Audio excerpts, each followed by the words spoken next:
આપણો કાર્યક્રમનો શિવ મહાપુરાણ કથાનો આજે તૃતીય દિવસ છે। આજે આપણે કંઈક નવા પ્રસંગોનું રસપાન કરીશું। તો અહીંયા મારા દ્વારા એક સૂચન એવું છે કે કાર્યક્રમ પૂર્ણાહુતિ સુધી એટલે કે આપણે પૂર્ણ સમય સુધી એનું રસપાન કરીશું અને સાંભળીશું અને વારંવાર રજૂઆત કરવાની આવશે। તો વચ્ચે વચ્ચે માઇક દ્વારા હું તમને સમાચાર આપ્યા કરીશ। નમઃ પાર્વતી પતે હર હર મહાદેવ।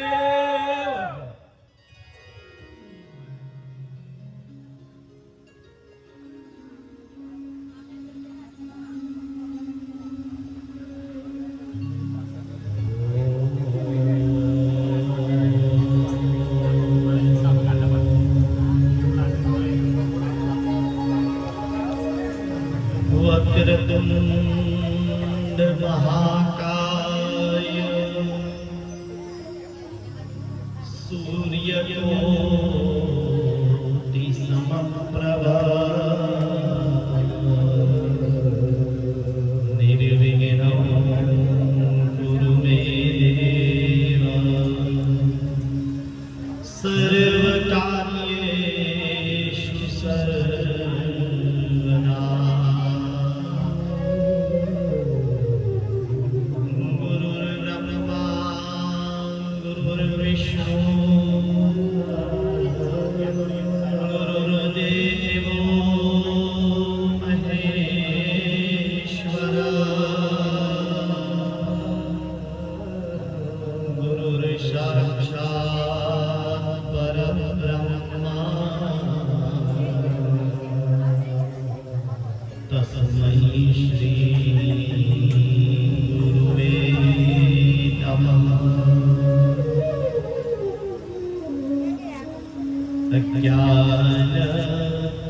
अज्ञानतिमिरान्धस्य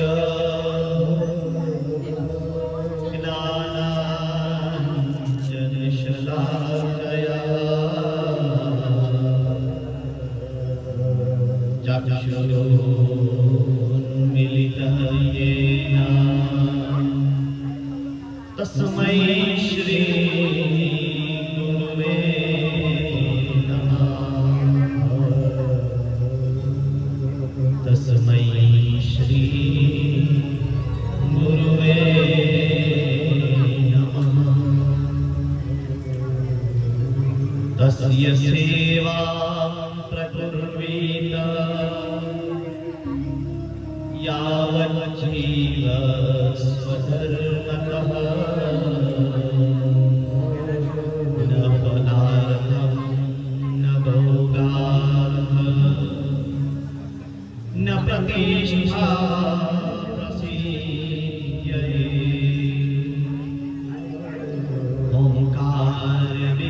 ओंकारबिम्बसंयुक्ता नित्यं ध्यायन्ति योगिनः कालं मोक्षदं चैव ओंकाराय नमो नमः। वन्दे कालहरं हरं विषधरा वन्दे मृडां दुर्जटी वन्दे सर्वगतं दयामृतनिधि वन्दे नृसिंहावनम्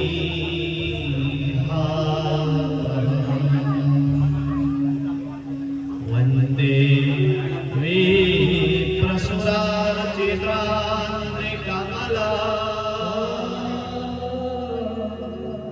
वन्दे पदाक्षापहा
પીડિતો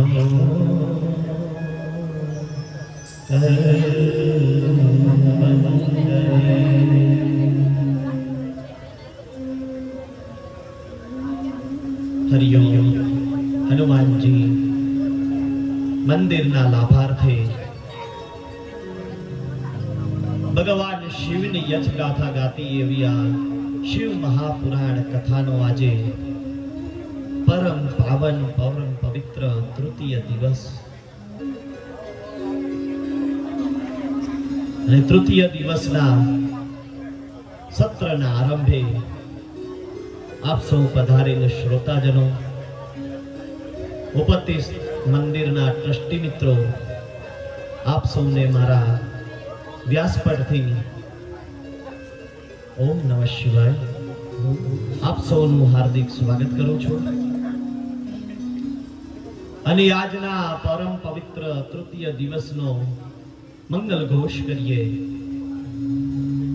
અને આપણે સૌ ગઈકાલની કથામાં શિવ મહાપુરાણની પ્રથમ સંહિતા વિદ્વેશ્વર સંહિતા આપણે સાંભળી હતી. એ જ સંહિતાને આજે આપણે અહીંથી પુનઃ આગળ લઈ જઈશું. આજનો આ પરમ પવિત્ર તૃતીય દિવસ આજથી શિવ મહાપુરાણના મહિમા મંડળનો તૃતીય દિવસ. અને આજના દિવસે આપણે સૌ ભેગા મળી ભગવાન શિવને જે અતિ પ્રિય છે એવી ભસ્મનો મહિમા, ભગવાન શિવને જે પત્ર પ્રિય છે તેવા બિલીપત્રનો મહિમા, ભગવાન શિવને જે પ્રિય એવા રુદ્રાક્ષના મહિમાનું મહિમા મંડન કરીશું.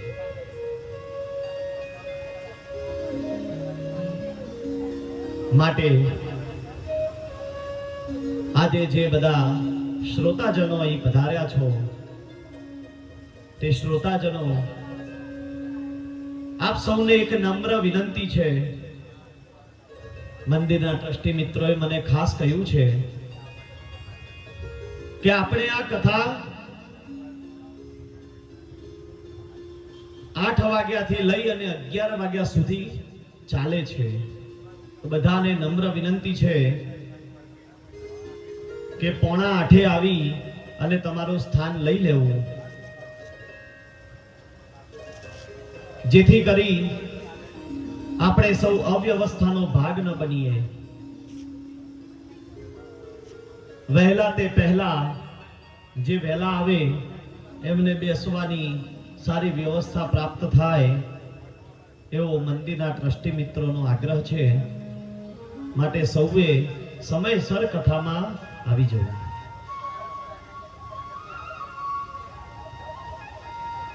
સુતજી અને શૌનકાદી ઋષિઓનો પવિત્ર પ્રયાગરાજના ત્રિવેણી સંગમની પાસે સંવાદ ચાલી રહ્યો છે.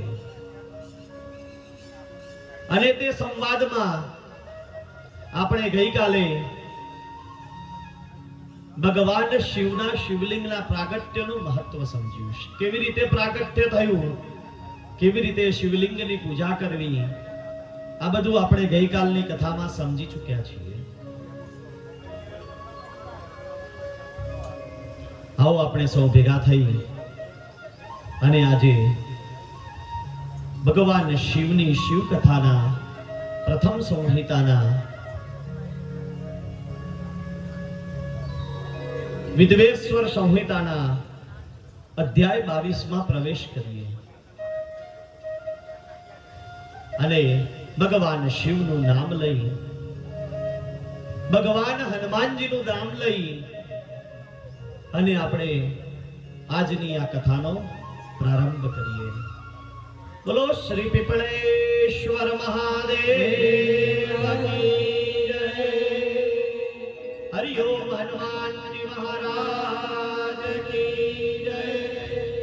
ઓમ નમઃ પાર્વતી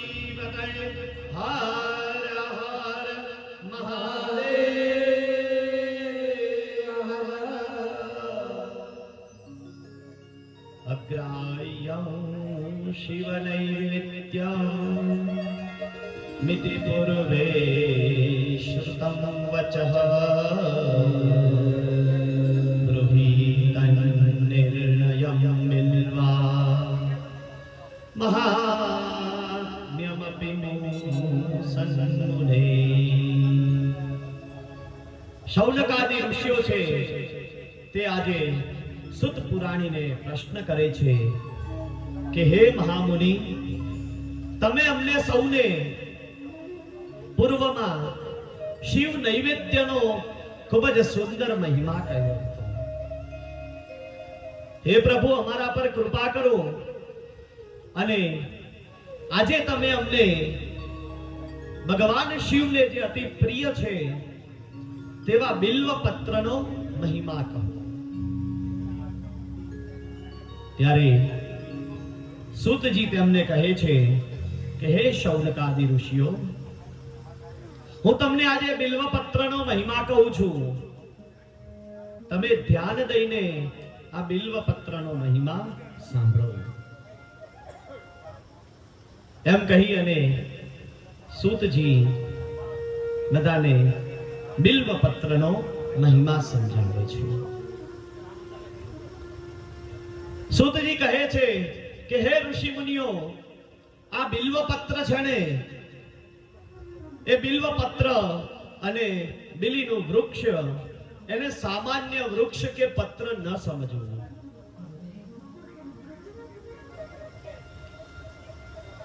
શાસ્ત્ર એવું કહે છે, શિવ પુરાણ એવું કહે છે કે જે મનુષ્ય ભગવાન શિવને બિલીપત્ર અર્પણ કરે છે તેના 3 જન્મમાં કરેલા પાપોનો સંહાર થાય છે. ત્રિજન્મ પાપ સંહારમ એક બિલ્વમ શિવાર્પણમ.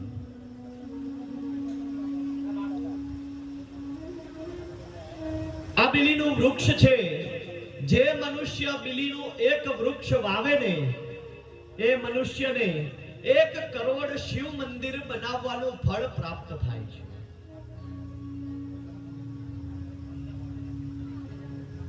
માટે શિવપુરાણમાં એવું કહેવામાં આવ્યું કે જ્યારે જ્યારે તમારા જીવનમાં સારા સારા પ્રસંગો આવે ત્યારે તે પ્રસંગો દરમિયાન એક બિલ્વ વૃક્ષને વાવવું જોઈએ. જન્મ દિવસ આવે ત્યારે પાશ્ચાત્ય સંસ્કૃતિનું અનુકરણ કરી અને આપણે આ પ્રકૃતિને બગાડવાનું કાર્ય કરીએ છીએ. આપણા બધાનો જન્મ દિવસ આવે એટલે આપણે શું કરીએ છીએ? કેક કાપીએ. કેકની ઉપર મીણબત્તી લગાવી અને મીણબત્તીને ફૂંક મારી ઓલવીએ છીએ. આપણું શાસ્ત્ર એનાથી ઉલટું કહે છે. આપણા શાસ્ત્રમાં શું કહેવામાં આવ્યું કે જન્મ દિવસ આવે ને એ દિવસે દીવાને ઓલવવા ન જોઈએ, દીવાને પ્રગટાવી અને એની જ્યોત સાથે આપણે જન્મ દિવસને ઉજવવો જોઈએ. કોઈ પણ મનુષ્યનો જન્મ દિવસ હોય અને એ દિવસે 8 ઋષિઓનું પૂજન કરે. કોણ 8 ઋષિ? તો કે અશ્વત્થામા, બલિર્વ્યાસો, હનુમાનશ્ચ વિભીષણ, કૃપઃ પરશુરામશ્ચ, સપ્તૈતે ચિરજીવિના, સપ્તૈતાન સંસ્મરે નિત્ય, માર્કંડેય તથાષ્ટમા, જીવેદ વર્ષ શતમ સાગ્ર, અપમૃત્યો વિવર્જિત. શું કહ્યું કે 8 ચિરંજીવી ઋષિઓ છે. પોતપોતાના કર્મ થકી 8 ઋષિઓને ચિરંજીવી થવાનું વરદાન પ્રાપ્ત થયું છે. અને 8 ચિરંજીવી ઋષિ કોણ છે? તો સૌથી પહેલા ઋષિ છે ભગવાન અશ્વત્થામા. બીજા નંબરે છે બલિરાજા. ત્રીજા નંબરે છે વ્યાસ મુનિ. ચોથા નંબરે છે ભગવાન હનુમાનજી. પાંચમા નંબરે છે વિભીષણજી. છઠ્ઠા નંબરે આવે કૃપાચાર્યજી, સાતમા નંબરે આવે પરશુરામ ભગવાન અને આઠમા નંબરે છે માર્કંડેય મુનિ. શાસ્ત્ર એવું કહે છે કે જે મનુષ્ય પોતાના જન્મ દિવસના દિવસે આ 8 ઋષિઓનું પૂજન કરે તો તેને ક્યારે અપમૃત્યુ મળતું નથી. શાસ્ત્રમાં 64 પ્રકારના અપમૃત્યુ બતાવ્યા છે. રસ્તામાં જતા હોઈએ અને એક્સિડન્ટ થાય ને મૃત્યુ થાય તો એને અપમૃત્યુ કહેવાય. નદી, તળાવ, સમુદ્રમાં ડૂબી અને મૃત્યુ થાય તો એને અપમૃત્યુ કહ્યું છે. આપણા પર જીવલેણ હુમલો થાય અને આપણું મૃત્યુ થાય તેને અપમૃત્યુ કહેવાય છે. અસાધ્ય રોગથી આપણું મૃત્યુ થાય તો એને પણ અપમૃત્યુ કહે છે. ઝેર પીવાથી, ઝેરી દવાઓ પીવાથી આપણું મૃત્યુ થાય ત્યારે તેને અપમૃત્યુ કહેવાય છે. વીજળીનો કરંટ લાગવાથી મૃત્યુ થાય તો પણ તેને અપમૃત્યુ કહેવાય છે. આવા બધા પ્રકારના 64 અપમૃત્યુ કહ્યા છે. જો 8 ચિરંજીવીનું નામ લેવામાં આવે તો ક્યારે અપમૃત્યુ થતું નથી. આપણા વડવાઓએ કહેવત કહી કે સદકાર્યો કર્યા હોય ને તો સુડીનો ઘા હોય તો એ સોયથી પણ સરી જાય છે. આપણા કર્મમાં જો એક્સિડન્ટ થવાનો લખ્યો હોય તો એ તો થવાનો જ છે, એને કોઈ રોકી નથી શકવાનું. પરંતુ ઘણી વખત એવું બનતું હોય કે ગોજારો અકસ્માત થયો હોય, ગાડી આખી ટોટલ લોસ, પણ દરવાજો આમ ધીમે રહીને ખોલવામાં આવે ને તો અંદરથી માણસ એમના એમ એક પણ ખરોચ વગર બહાર નીકળી ગયો હોય. આ બધું ભગવાનની કૃપાથી પ્રાપ્ત થાય છે. તો શું કહે છે કે જન્મ દિવસ આવે ત્યારે આપણી હિન્દુ પરંપરા શું કહે છે કે મનુષ્યને જેટલા વર્ષ થયા હોય, ધારો કે તમારો 30મો જન્મદિવસ, 31મો જન્મદિવસ આવતો હોય તો 31 દીવા કરવા. કેવી રીતે? તો 31 નવા કોડિયા લાવવાના. એ કોડિયાની અંદર ઘીનો દીવો કરવાનો. 30 કોડિયા એક સરખી સાઈઝના અને 31મો કોડિયું છે ને એને મોટી સાઈઝનું લાવી એની અંદર દીવા કરી અને શિવ મંદિરમાં મૂકવામાં આવે તો કૈલાસ ધામનો વાસી બનાવે છે ભગવાન શિવ. માટે આજથી એવો નિયમ બનાવજો કે જ્યારે જન્મદિવસ આવે ને ત્યારે મીણબત્તીઓ સળગાવી અને તેને ફૂંક મારીને ઓલવવાની જગ્યાએ શિવ મંદિરમાં જઈ અને ભગવાનની આગળ જઈ અને દીવા પેટાવજો. પ્રકાશ પાથરવાનું આપણું શાસ્ત્ર શીખવાડે છે, અંધકારમાં જવાનું નથી શીખવાડતું. અને શિવ મંદિર હોય, સારું કોઈ વન હોય એવી જગ્યાએ જઈ અને જન્મ દિવસના દિવસે એક બિલીનું વૃક્ષ વાવજો. એક બિલીનું વૃક્ષ વાવીએ એટલે 1 કરોડ શિવાલયના નિર્માણનું ફળ પ્રાપ્ત થાય છે એવું શિવ મહાપુરાણ કહે છે. આ શિવ મંદિરનું, આ બિલ્વ વૃક્ષનું જો જતન કરવામાં આવે, કોઈએ વાવ્યું હોય, કોઈ અનાયસ કાળે વ્યક્તિ આવી ન શકતો હોય અને આપણે જો એને પાણી સિંચી અને બિલ્વ વૃક્ષને મોટું કરીએ તો એ બિલ્વ વૃક્ષ આપણા જીવનમાં જે કર્મ કરીએ છીએ ને એ કર્મનું કોટી ફલમ લભેત, 1 કરોડ ગણું પુણ્ય પ્રાપ્ત કરાવે છે.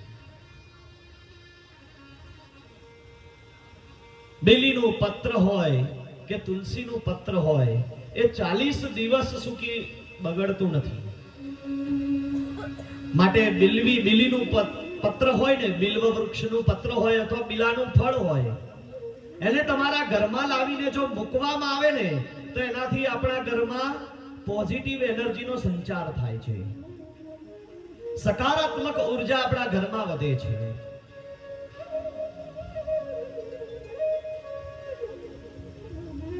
કોઈ પણ મનુષ્યને જો ભૂલથી પણ બિલીનો કાંટો વાગી જાય ને તો એના મૃત્યુની પીડા એ બિલીનો કાંટો હરી દે છે. એ મનુષ્યને ક્યારે પીડાદાયક મૃત્યુ પ્રાપ્ત થતું નથી. બિલીના વૃક્ષને જો જળ સિંચવામાં આવે તો એ જળ ભગવાન શિવના લિંગ પર ચડે છે અને તેનાથી રુદ્રાભિષેક કર્યાનું ફળ પ્રાપ્ત થાય છે.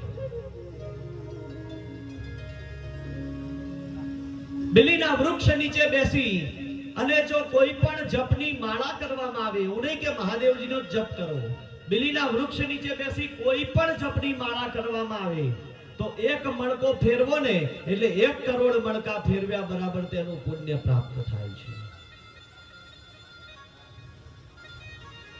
જે મનુષ્ય બિલીનું વૃક્ષ વાવે ને એનો વંશ ક્યારે નિર્વંશ બનતો નથી, એનો વંશ હંમેશા ચાલ્યા કરે છે.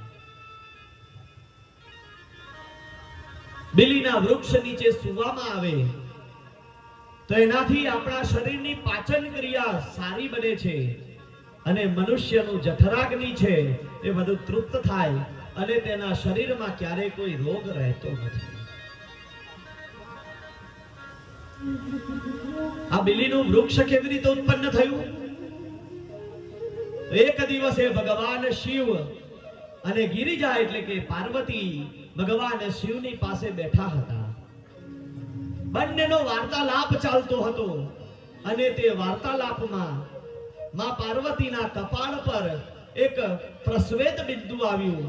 માતાજીએ પ્રસ્વેદ બિંદુને આમ માથા પરથી લઈ જમીન પર આમ છોડ્યું અને તે જમીન પર પડ્યું અને તેમાંથી બિલીનું વૃક્ષ ઉત્પન્ન થયું છે. માટે શિવને આ બિલીનું વૃક્ષ અતિશય પ્રિય છે.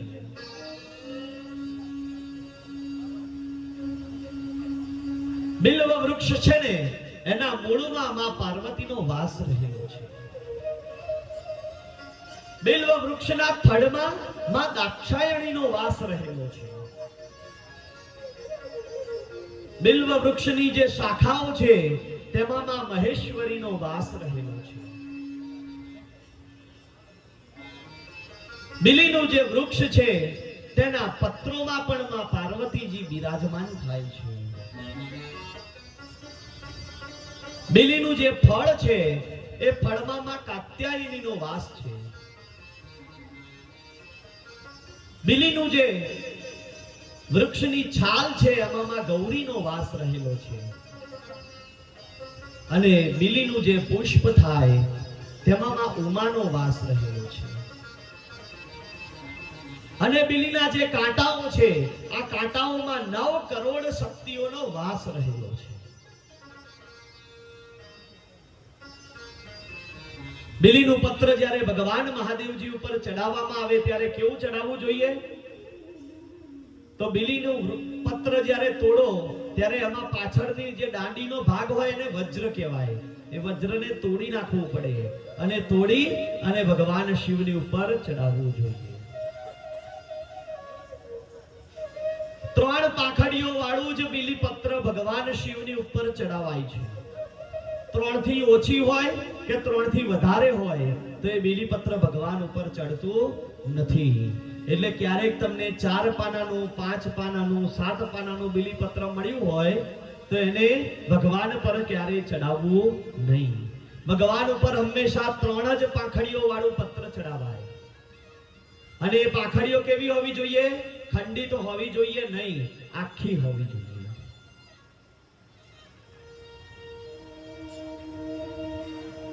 ભગવાન શિવ પર જે બિલીપત્ર ચડાવ્યું છે, કદાચ તમને સમય ન મળ્યો હોય, તમે બિલીપત્ર લાવી ન શક્યા હો અને તમારે બિલીપત્ર ચડાવવું હોય તો ભગવાન પર જે ચડેલું બિલીપત્ર છે એને લઈ એને શુદ્ધ પાણીથી ધોઈ અને ફરીથી ભગવાન પર તેને ચડાવી શકાય છે. આ બિલીપત્ર ભગવાનને ચડાવવાથી શું પ્રાપ્ત થાય? તો કે જ્યારે ભગવાન શિવને બિલીપત્ર અર્પણ કરવામાં આવે ને ત્યારે ભગવાન શિવ તે જ ક્ષણે તે મનુષ્યને પોતાનો ગણ સમજી લે છે. એટલે મનુષ્ય જ્યારે મૃત્યુ પામે ત્યારે ભગવાન તેને કૈલાસમાં વાસ કરાવે છે. આ બિલીનું વૃક્ષ છે, બિલીનું પત્ર છે, બિલીનું ફળ છે અને બિલ્વપત્રની જે છાલ છે, બિલીના વૃક્ષની છાલ છે ને, એ બધું તો આપણા આયુર્વેદની અંદર પણ ઔષધ કહેવામાં આવ્યું છે. આયુર્વેદે સ્વીકાર્યું છે કે જે મનુષ્ય કાચા બિલ્વના પાન ચાવી જાય ને, એને મધુમેહ એટલે ડાયાબિટીસ થતો નથી. કોઈને ડાયાબિટીસ થયો હોય તો કાચા બિલીના પાન ચાવી જાય તો એને ડાયાબિટીસમાં રક્ષણ મળે છે. કોઈની પાચન ક્રિયા નબળી થઈ ગઈ હોય, શરીર એનું પાચન ન કરતું હોય, તો આ બિલ્વ વૃક્ષની છાલ હોય, એ છાલને ઘસી અને એમાંથી જે પ્રવાહી ઉત્પન્ન થાય એને પાણીમાં મેળવી અને પીવે ને, તો એનાથી એના શરીરમાં થતી પાચન ક્રિયા એમાં વધારો થવાની શરૂઆત થાય છે. પેટના રોગ હોય, કોઈને રક્ત લોહીની ઉણપ હોય, કેલ્શિયમની ઉણપ હોય, પોટેશિયમ, ફોસ્ફરસ, આ બધાની જેને ઉણપ હોય એ બધાએ બિલીનું જે ફળ આવે ને, એ ફળનું રસ બનાવી અને રસ પીવો જોઈએ. એનાથી આ બધા સપ્રમાણ પ્રાપ્ત થાય છે. કેલ્શિયમની પ્રાપ્તિ થાય, લોહીની ઉણપ દૂર થાય, પોટેશિયમ, મેગ્નેશિયમ આ બધા પ્રાપ્ત થાય છે.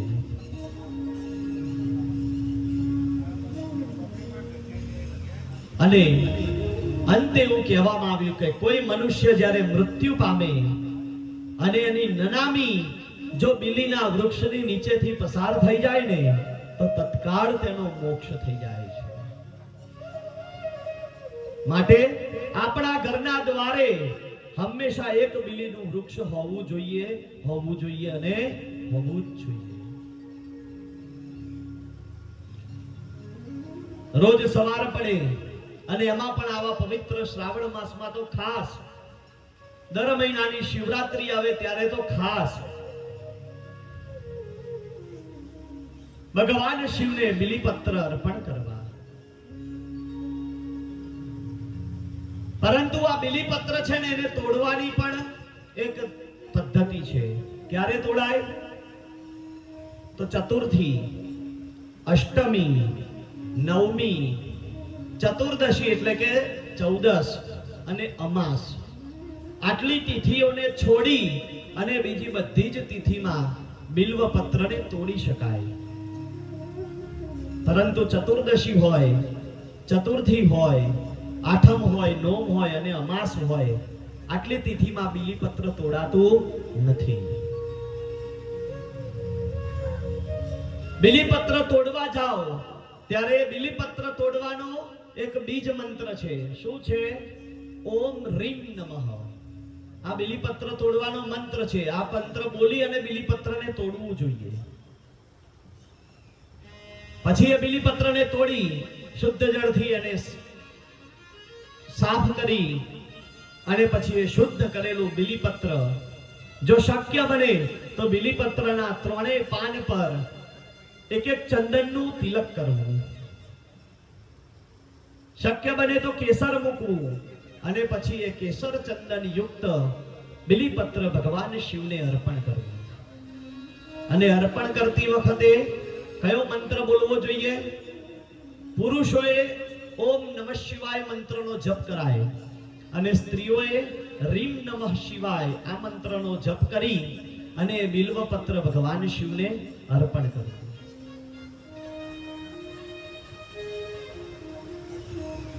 ભગવાન શિવના મંદિરમાં જવાની પણ સ્ત્રીઓને મનાઈ કરવામાં આવી છે. સ્ત્રીઓએ ગર્ભગૃહમાં ક્યારે જવું જોઈએ નહીં. સ્ત્રીઓએ ક્યારે ભગવાનના શિવલિંગને અડાય નહીં, સ્પર્શ કરાય નહીં. ઘણી વખત કોઈ મંદિરમાં મહારાજ શ્રી સ્ત્રીઓને એમ કે તમારાથી ગર્ભગૃહમાં ન જવાય, ભગવાન શિવના શિવલિંગને સ્પર્શ ન કરાય, ત્યારે ઘણી વખત વાદ વિવાદ થતો જોયો છે. પરંતુ શા માટે મનાઈ કરવામાં આવી? શિવ પુરાણમાં કહેવામાં આવ્યું છે કે અત્યારે કળીકાળ ચાલે છે અને આ સમય એવો છે કે આ સમયમાં જ્યારે સ્ત્રીઓ રજસ્વલા ધર્મમાં આવે ત્યારે તેઓ ધર્મનું પાલન કરતા નથી માટે તેમને શિવાલયમાં અંદર જવાની મનાઈ કહી છે. પરંતુ શિવપુરાણ એવું કહે છે કે જે સ્ત્રી રજસ્વલા ધર્મનું નિયમનું પાલન કરતી હોય અને પરમ શૈવ હોય તે સ્ત્રીને ગર્ભગૃહમાં જવાની અનુમતિ છે. તે ભગવાનના શિવલિંગ પર જળ પણ ચડાવી શકે અને ભગવાનના શિવલિંગ પર બિલ્વપત્ર પણ ચડાવી શકે છે.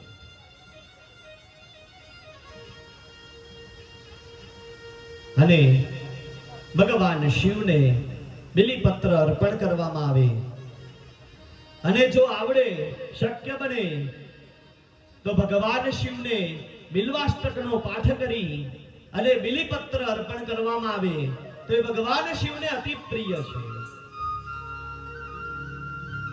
ભગવાન શિવના દ્વારે જઈ હાથમાં બિલીપત્ર લઈ, કેટલા બિલીપત્ર લઈ જવા તો કે 8 બિલીપત્ર, એનાથી વધારે ન ચડાવો તો ચાલે, ઓછામાં ઓછા 8 બિલીપત્ર ભગવાનને અર્પણ કરવા પડે.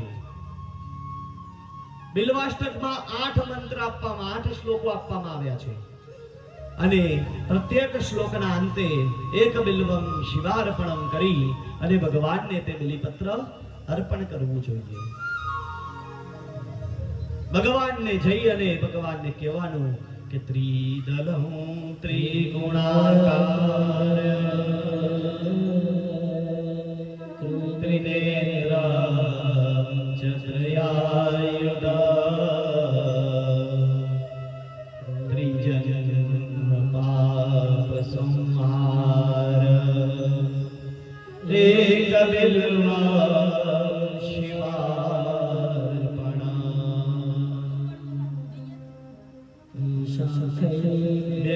बिल्वपत्रैश्च यश्चित्रे कोमलैशुभे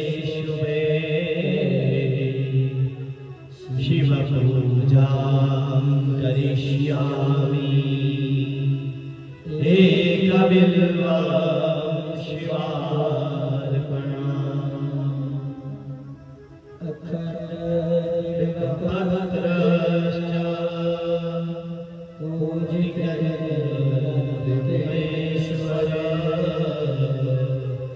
सुजयन्ति सर्वपापेभ्यः एकबिल्व शिवार्पणम् शिलामेका विभ्राणां जातुमर्पये सोमयज्ञ महापुण्य एकबिल्व शिवार्पणम्. શું કહ્યું છે કે ભગવાન શિવના શિવલિંગ પર એક બિલીપત્ર અર્પણ કરવામાં આવે તો સોમયજ્ઞનું ફળ પ્રાપ્ત થાય છે. સોમયજ્ઞ મહાપુણ્યમ એકબિલ્વમ શિવાર્પણમ. કેવી રીતે ઉત્પન્ન થયું તો કે લક્ષ્મ્યા ચ સ્તનૌત્પન્ના મહાદેવસ્ય ચ પ્રિયા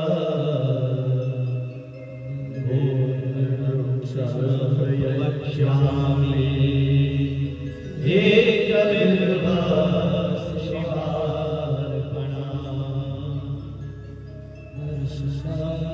बिल्ववृक्षस्य स्पर्शनं पावनाशनम् अघोरिर्विकल्पसंहार एकबिल्व शिवार्पणम्.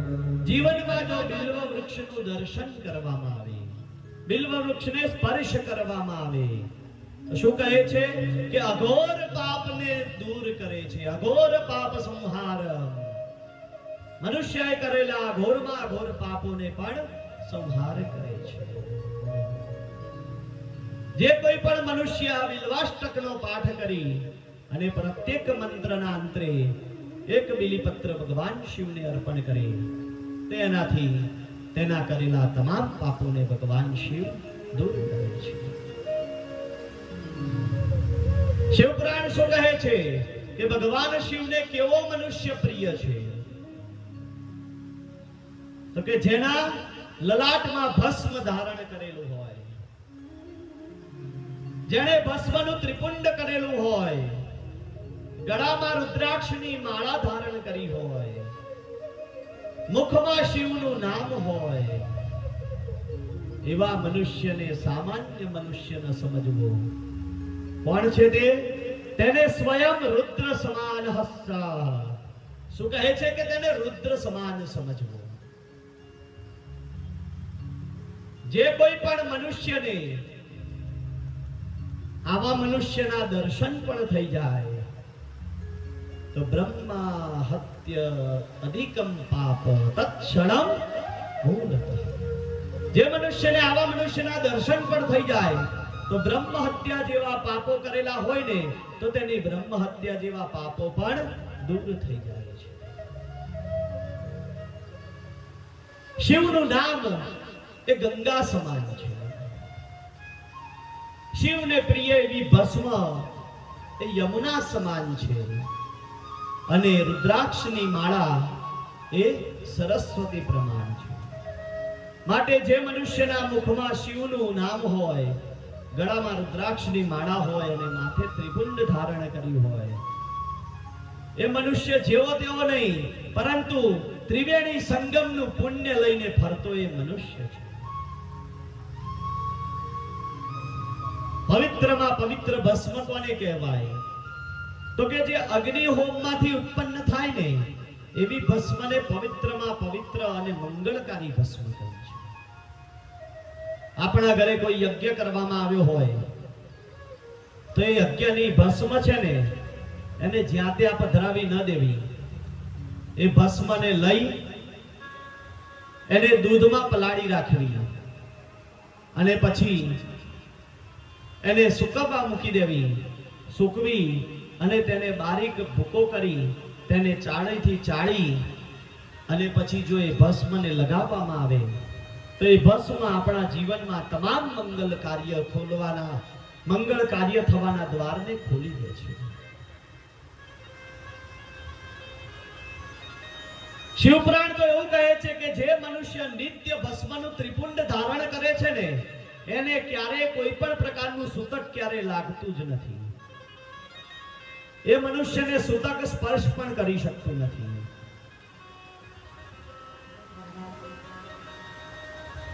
જ્યારે કોઈ મનુષ્યના ઘરે સગોત્રી હોય અને તેનો ઘરે કોઈનો જન્મ થાય, બાળકનો જન્મ થાય અથવા કોઈનું મૃત્યુ થાય ને ત્યારે 10 દિવસનું સૂતક લાગે છે.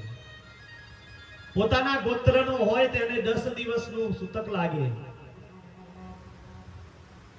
પરગોત્રી હોય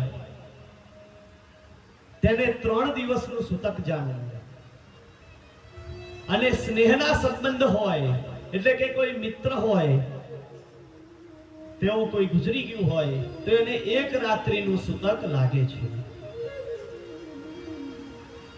આવો સૂતક નિર્ણય એ શિવ પુરાણમાં કરવામાં આવ્યો છે.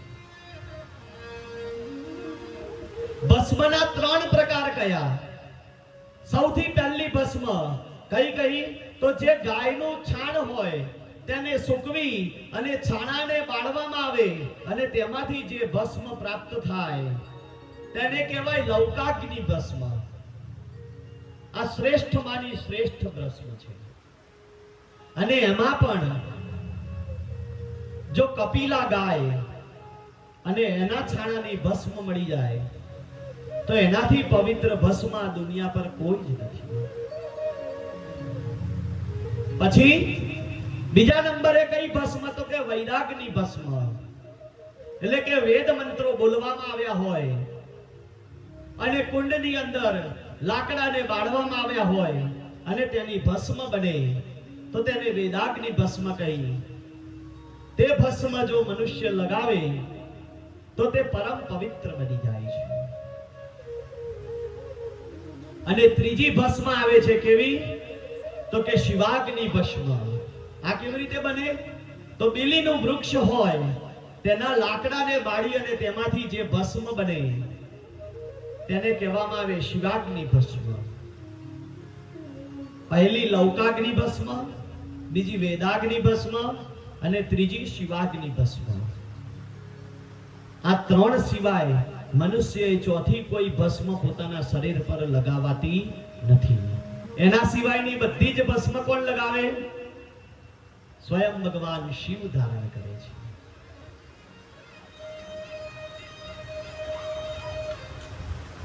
શિવ પુરાણ એવું કહે છે કે જે મનુષ્ય પોતાના લલાટ પર ભસ્મને ધારણ નથી કરતો, ગળામાં રુદ્રાક્ષની માળા ધારણ નથી કરતો, એ મનુષ્યને ધિક્કારને પાત્ર કહ્યો છે. એ મનુષ્યના ક્યારે દર્શન ન કરવા. આપણા વડવાઓ એવું કહેતા કે જે ગામમાં શિવ મંદિર ન હોય તે ગામમાં ક્યારે રાતવાસો ન કરાય. એ ગામની અંદર જે વ્યક્તિઓ રહેતા હોય એ વ્યક્તિઓના ત્યાં ક્યારે આપણી દીકરી પરણાવાય નહીં. અને જ્યારે તે ગામમાં કોઈ સૂતક આવે, કોઈ મૃત્યુના સમાચાર કે કોઈ જન્મના સમાચાર પ્રાપ્ત થાય ને, ત્યારે તેના મુખાગ્નિમાં પણ જવું ન જોઈએ. આવું શિવ પુરાણ કહે છે. એટલે હંમેશા જ્યારે કોઈ ગામમાં જાવ ને ત્યારે એ વાતની ચોકસાઈ કરી લેવી કે ગામમાં શિવ મંદિર તો છે ને. જો શિવ મંદિર ન હોય તો એ ગામમાં જવું ન જોઈએ. સ્મશાન વત્તે ગામને કહેવામાં આવી. એ ગામને સ્મશાન કહેવામાં આવે છે. એટલે મનુષ્ય હંમેશા એક નિયમ કરવો જોઈએ કે રોજ સવાર પડે એટલે ભગવાન શિવના દર્શન કરવા. હમણાં જ કહ્યું ને કે 8 ચિરંજીવી ઋષિઓના દર્શન કરવાથી ક્યારે અપમૃત્યુ થતું નથી. અને શિવ મંદિરમાં શિવના દર્શન કરવામાં આવે ને ત્યારે શિવના દર્શન માત્રથી મનુષ્યનું અપમૃત્યુ ટળી જાય છે. એક્સિડન્ટ જ ના થાય. શિવના દર્શન કરીને જો તમે રોજ નીકળો ને તો ક્યારેય એક્સિડન્ટ થાય, અકસ્માત થાય નહીં. કારણ કે આ બધા જ દેવોમાં ભગવાન મહાદેવને દેવોનો પણ દેવ કહ્યો છે. શિવ પુરાણ એવું કહે છે કે જે મનુષ્ય ભગવાન શિવનું નામ લે છે તે મનુષ્ય આ જન્મમાં પુણ્યાત્મા બને છે અને આ જન્મમાં સર્વે સુખ ભોગવી અને અંતે મોક્ષને પ્રાપ્ત થાય છે. શિવનું નામ એ કલ્યાણકારી છે. જે કોઈ પણ મનુષ્ય ભગવાન શિવના નામનું જપ કરે, હંમેશા ભગવાન શિવનું નામ કયું લેવું? તો એક જ મંત્ર, અને કયો છે? તો કે શિવ પંચાક્ષર મંત્ર. ભગવાન શિવના શિવ પંચાક્ષર મંત્રનો જપ કરવો જોઈએ.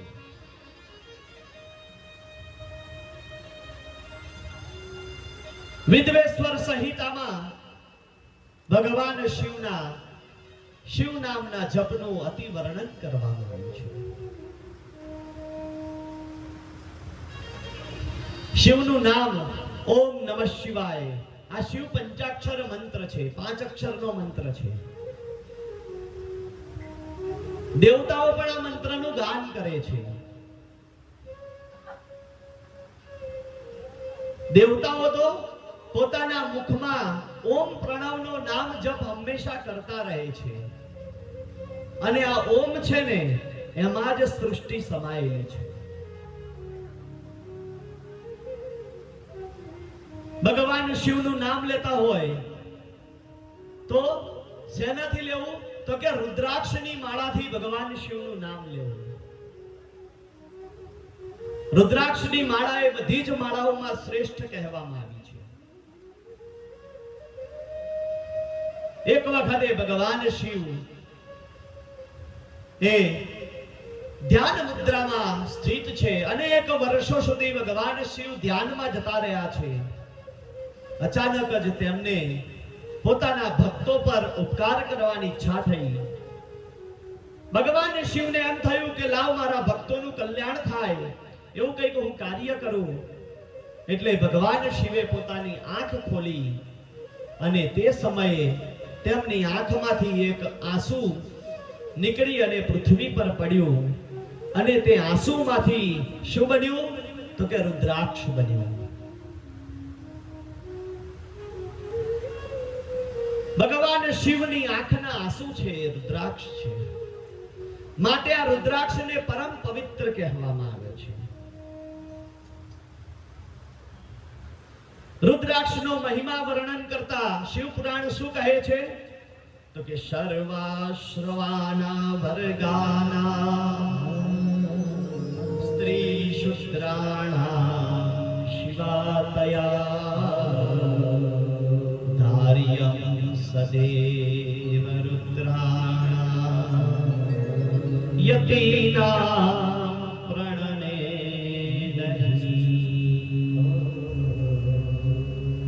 શિવ પુરાણ શું કહે છે કે આ રુદ્રાક્ષ કોણ કોણ ધારણ કરી શકે તો કે જે વ્યક્તિ સંન્યાસી હોય તે રુદ્રાક્ષને ધારણ કરી શકે છે. પછી શું કહ્યું કે સર્વે વર્ણના લોકો પણ રુદ્રાક્ષને ધારણ કરી શકે છે. અને શિવ પુરાણ એમ કહે છે કે સ્ત્રીઓ પણ રુદ્રાક્ષને ધારણ કરી શકે છે.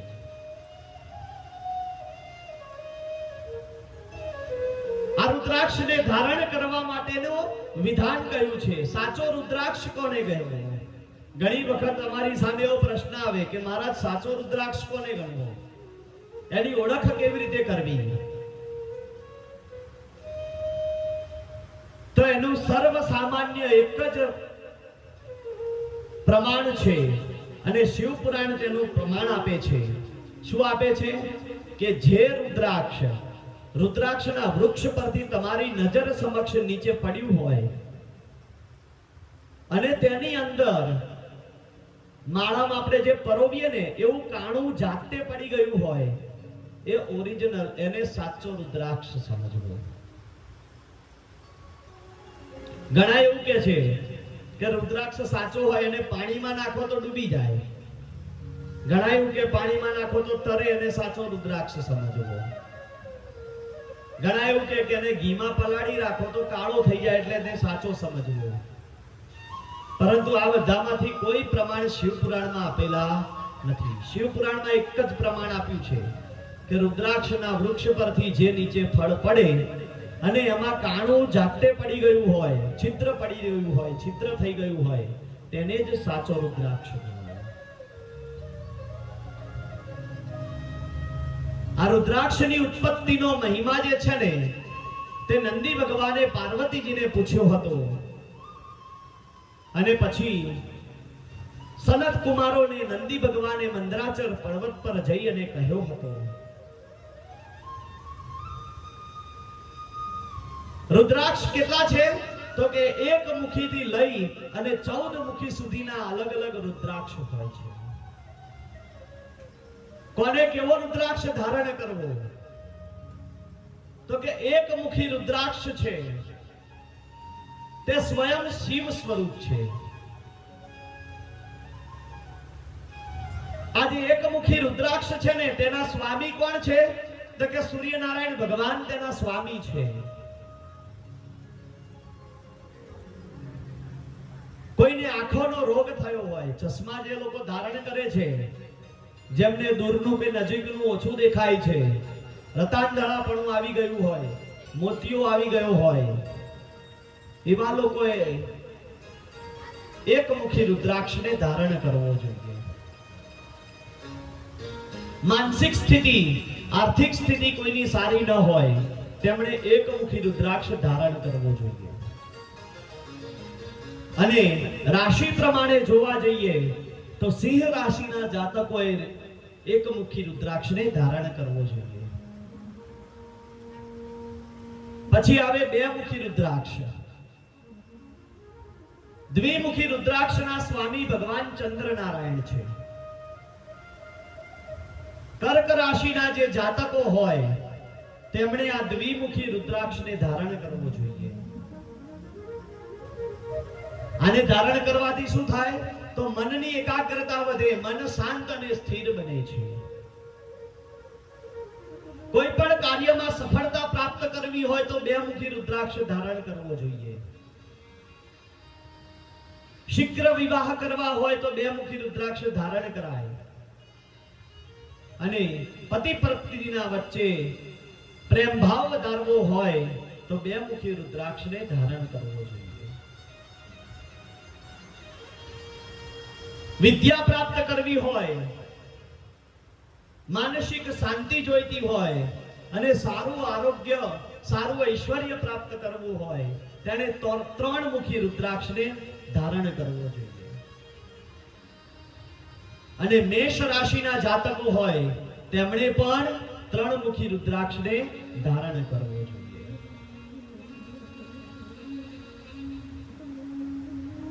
કોઈનો સ્વભાવ ઉગ્ર હોય,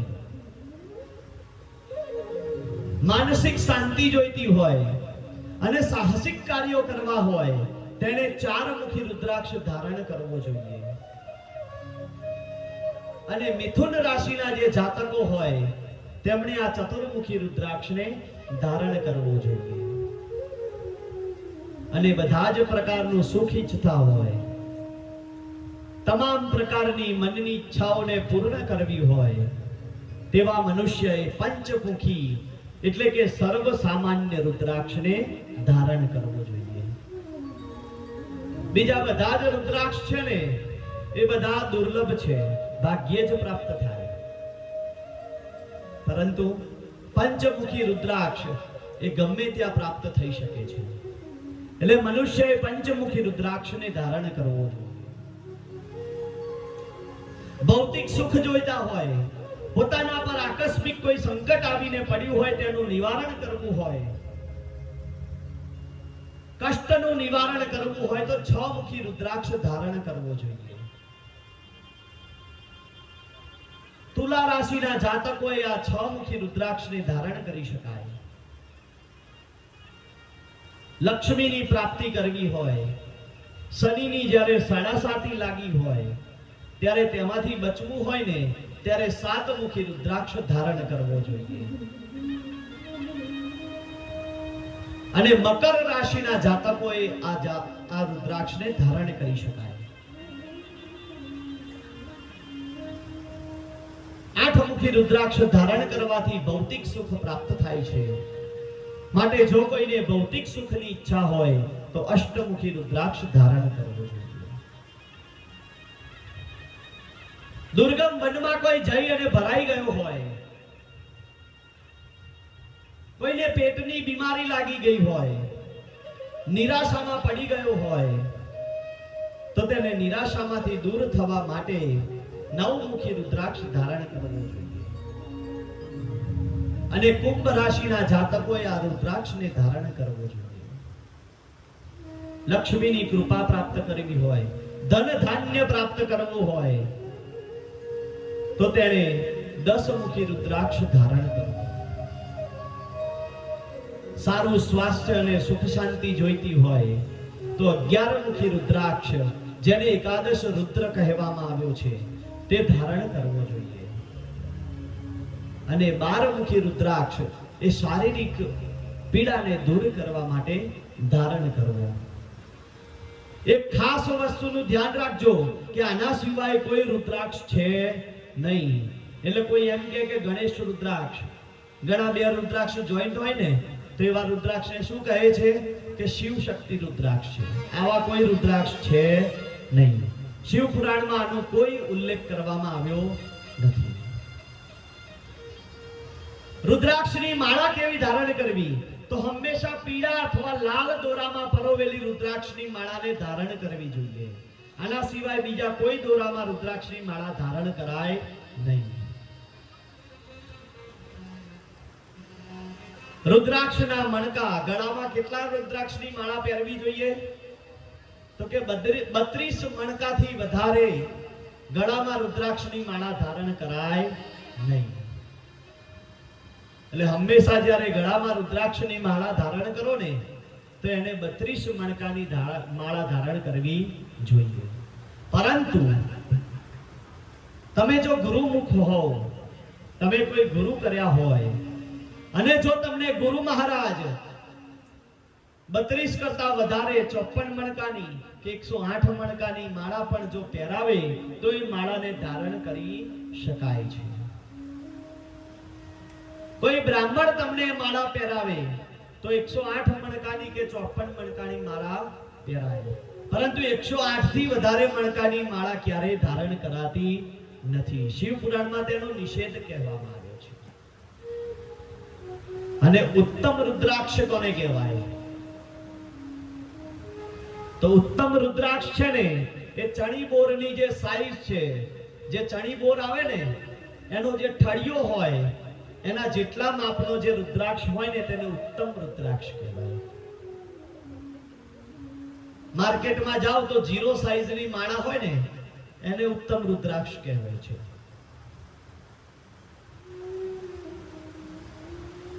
એટલે મનુષ્યએ આવા રુદ્રાક્ષની માળા ધારણ કરવી જોઈએ. એક વસ્તુનો ખાસ ખ્યાલ રાખજો, જે કોઈ પણ મનુષ્ય આજીવન જો રુદ્રાક્ષની માળા ધારણ કરી હોય, પછી ચાહે સાદી રુદ્રાક્ષની હોય, ચાંદીમાં બનાવીને પહેરી હોય, સોનામાં પહેરી હોય કે પ્લેટિનમમાં બનાવીને પહેરી હોય, જ્યારે એનો અંત સમય આવે ને મૃત્યુ પામે ને તો એના ગળામાંથી એ માળાને ક્યારેય કઢાય નહીં. સોનાની પહેરી હોય ને તો પણ એને અગ્નિમાં જવા દેવી જોઈએ. કારણ કે રુદ્રાક્ષની માળા છે ને એ માળા એ મનુષ્યને કૈલાસ ધામમાં લઈ જશે. કારણ કે શિવપુરાણ એવું કહે છે કે જ્યારે મનુષ્યનું મૃત્યુ થાય અને એ વખતે જો એને રુદ્રાક્ષને ધારણ કરેલો હોય તો એ મનુષ્યને શિવલોકની પ્રાપ્તિ થાય છે. તુલસીની માળા પહેરી હોય તો એને વૈકુંઠ લોકની પ્રાપ્તિ થાય છે. સ્ફટિકની માળા પહેરી હોય તો એને ઇન્દ્રલોકની પ્રાપ્તિ થાય છે. માટે નિત્ય કોઈ મનુષ્ય જો આ બધી માળાઓ ધારણ કરતું હોય, પછી ગમે તે ધાતુમાં પહેરી હોય, એ ક્યારેય કાઢવી જોઈએ નહીં. આવું કીધું એટલે હવે સોનાની રુદ્રાક્ષની માળા પહેરવાની બંધ થઈ જશે. લોકો બંધ કરી દેશે કે કાલથી રુદ્રાક્ષની માળા સાદી પહેરો ભાઈ. અને એમાં 60 વટાયા પછી તો ભૂલથી એ નહીં પહેરે. હે ને? પણ શિવપુરાણ તો એવું કહે છે કે સોનામાં પહેરેલી માળા છે ને અતિ ઉત્તમ છે. સુવર્ણને ક્યારે સૂતક દાખતું નથી. તમે કદાચ સુવર્ણ ધારણ કર્યું હોય ને અને ભૂલથી જો તમે સ્મશાનમાં જતા રહો ને તો એ વીંટી પહેરી હોય કે માળા પહેરી હોય એ દૂષિત નથી થતી. એક દર્ભની બનાવેલી વસ્તુ અને બીજા નંબરે સુવર્ણની બનાવેલી વસ્તુ એ ક્યારે દૂષિત નથી થતી. પરંતુ આ કળી કાળમાં છે ને સુવર્ણ પહેરવાનો નિષેધ છે. સોનું ક્યારે ધારણ કરવું જોઈએ નહીં. કારણ કે કળિયુગનો વાસ છે ને એ 5 જગ્યાએ છે. કઈ 5 જગ્યાએ? સૌથી પહેલી જગ્યા ભાગવતજીમાં આનો ઉલ્લેખ કરવામાં આવ્યો છે. પરીક્ષિત રાજા જ્યારે કળિયુગને મારવા ગયા ને ત્યારે કળિયુગ એમના શરણે આવી ગયો કે પ્રભુ મને મારશો નહીં, તમે કહેશો એમ હું કરીશ. ત્યારે પરીક્ષિત રાજાએ તેમને સૌપ્રથમ 4 જગ્યાએ રહેવાનું કહ્યું. કઈ 4 જગ્યા? તો કે સૌથી પહેલી જગ્યા દ્યુતક ક્રીડા, જ્યાં જુગાર રમાતો હોય ને ત્યાં તારે રહેવાનું. બીજી જગ્યા કઈ? મદ્યપાન, જ્યાં દારૂ પીવાતો હોય ને મદિરાનું સેવન થતું હોય ત્યાં તારે રહેવાનું. પછી ત્રીજી જગ્યા કઈ કહેવામાં આવી? તો ગણિકાલય, જ્યાં ગણિકાઓ રહેતી હોય ને એ જગ્યાએ તારે રહેવાનું. અને ચોથી જગ્યા આપવામાં આવી. કઈ જગ્યા આપવામાં આવી? તો કે જ્યાં છળ અને કપટ થતું હોય ને ત્યાં તારે રહેવાનું. એટલે કળિયુગે કહ્યું કે પ્રભુ તમે તો મને એવી જગ્યાએ મોકલી દીધો કે જ્યાં લોકો આવતા 1000 વખત વિચાર કરે, મને કોઈક તો એક સારી જગ્યા આપો. ત્યારે પરીક્ષિત રાજા એને 5મી જગ્યા આપી. કઈ? એ આપી સુવર્ણ. એને કહ્યું તારે સુવર્ણમાં રહેવાનું. એટલે સુવર્ણ ધારણ કરો ને એટલે કળિયુગ તમારી અંદર ધીમે ધીમે આવવાનો ચાલુ થઈ જાય. એટલે કહ્યું કે સુવર્ણને ધારણ કરવું જોઈએ નહીં. અને ઘણી વખત આવું તમે પોતે માર્ક કરજો ક્યાંક, સુવર્ણ ધારણ કર્યા વગર તમે ફરજો અને 1 મહિનો સોનાનો દોરો સારો એવો બનાવીને પહેરીને ફરજો, એટલે ફરવામાં ફેર આવી જશે ઓટોમેટિક. અને કોલર આમ ધીમે ધીમે ઊંચો થવા લાગે. હા, અંદર પેલા માળા પહેરતા હોય, પછી ધીમે ધીમે માળા બહાર આવે, 1 માળામાંથી 2 માળા થાય, હાથમાં વીંટીઓ આવવાનું ચાલુ થાય. અને પછી જેને રોજ જોડે લઈને ફરતા હતા ને, 2 હાથ જોડીને જય શ્રી કૃષ્ણ, કાલથી માર જોડે આવતો નહીં ભાઈ, હવે તું શોભતો. આ બધા કળિયુગના લક્ષણો છે. ધીમે ધીમે કળિયુગ છે ને તમારા અંદર પ્રવેશ કરવા લાગે. એટલે કહેવામાં આવ્યું કે સુવર્ણનો બને ત્યાં સુધી ત્યાગ કરવો. પરંતુ અત્યારે તો જેના શરીર ઉપર સૌથી વધારે સોનું, એના જ માનપાન વધારે, હે ને? તો એક જગ્યાએ સારો પ્રસંગ ચાલતો હોય, લગ્ન પ્રસંગ કે આદિ, તો લગ્ન પ્રસંગમાં વીવીઆઈપી કોને કહેવાય? તો આપણા ઘરે જે વરરાજા પધાર્યા છે ને, એ સ્વયં નારાયણનું સ્વરૂપ છે. અને આપણા ઘરની કન્યા છે એ લક્ષ્મીનું સ્વરૂપ છે. તો નારાયણ અને લક્ષ્મી આ બેનાથી વધારે મોટું કોઈ હોવું જોઈએ નહીં.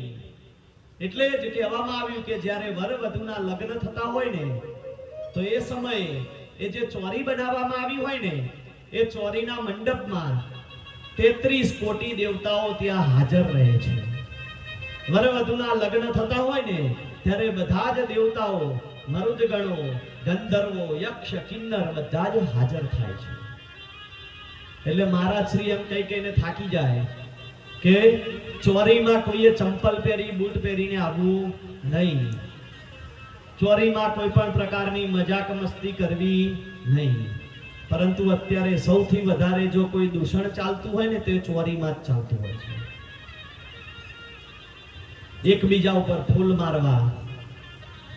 હવે તો પેલા સ્પ્રે, સ્નો સ્પ્રે મારે છે બધા, હે ને? એની અંદર તો શું આવે છે? આલ્કોહોલનું પ્રમાણ હોય. આ બધી જગ્યાની પવિત્રતાઓ આપણે સમજવી જોઈએ. મંદિરમાં ક્યારે આવી બધી વસ્તુઓ લઈને જવાય નહીં. મંદિરમાં જઈએ તો પવિત્રતા ધારણ કરવી જોઈએ.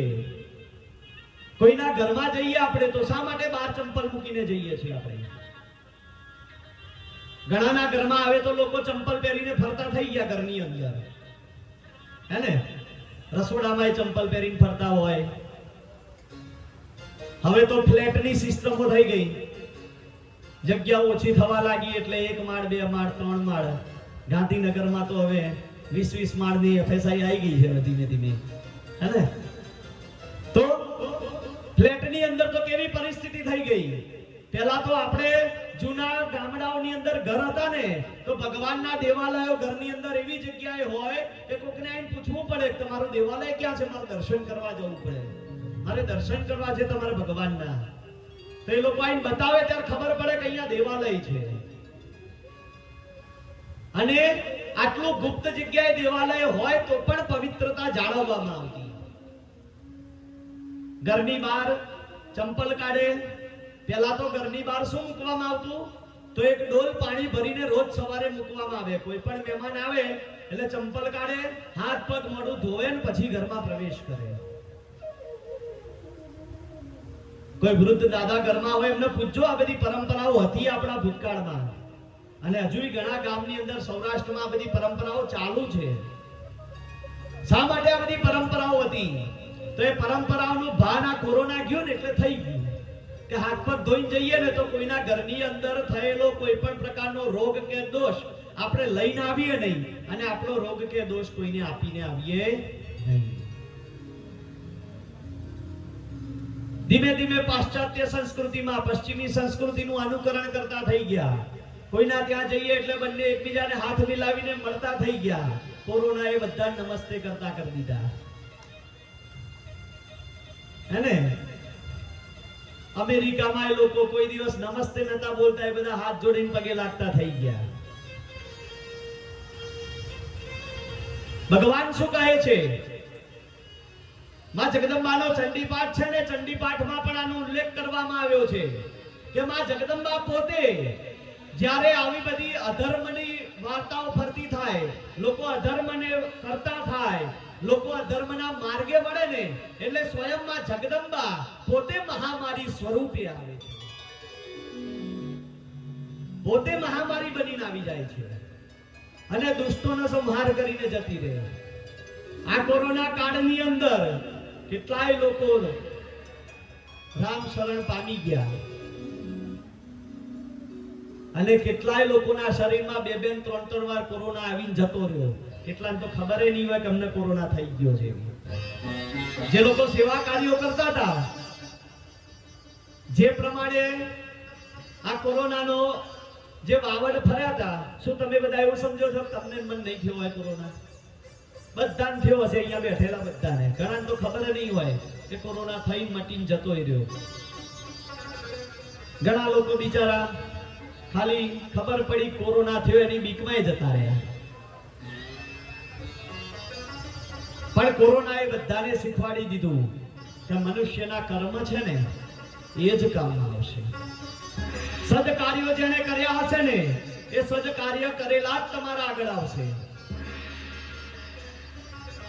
અધમ કૃત્ય કરનારા બધા જ વ્યક્તિઓ આ કોરોના કાળમાં હરિશરણ પામી ગયા છે. એટલે શું કહે છે કે રુદ્રાક્ષની માળા હંમેશા ધારણ કરીને રાખવી, જેનાથી શું પ્રાપ્ત થાય? તો જ્યારે અંતકાળ આવે ને તો કૈલાસ ધામની પ્રાપ્તિ થાય. મુખમાં શિવનું નામ, ગળામાં રુદ્રાક્ષની માળા અને ભસ્મ ધારણ કરીને જો મૃત્યુ આવી જાય ને કદાચ, તો શિવના પાર્ષદો લેવા આવે છે, શિવના ગણો લેવા આવે છે. ભગવાન શિવની વિદ્વેશ્વર સંહિતાનો અહીંયા વિરામ થાય છે અને અહીંયા શરૂ થાય છે ભગવાન શિવની બીજી સંહિતા, જેનું નામ છે રુદ્ર સંહિતા. આવો આપણે બધા ભેગા થઈ ભગવાન શિવને એક નાના ભજન થકી યાદ કરી, ભગવાનને પ્રાર્થના કરી અને શિવ પુરાણની બીજી સંહિતા એવી રુદ્ર સંહિતામાં આપણે સૌ પ્રવેશ કરીએ. કૈલાસ કે નિવાસી નમો બાર બાર હો, નમો બાર બાર હો, આયો શરણ બિહારી પ્રભુ તાર તાર તો. કૈલાસ કે નિવાસી નમો બાર બાર હો, નમો બાર બાર હો, આયો શરણ બિહારી પ્રભુ તાર તાર તો. કૈલાસ કે નિવાસી નમો બાર બાર હો, નમો બાર બાર હો, આયો શરણ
बबूत में है खजाना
श्वास तेरी दया से करो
કૈલાસ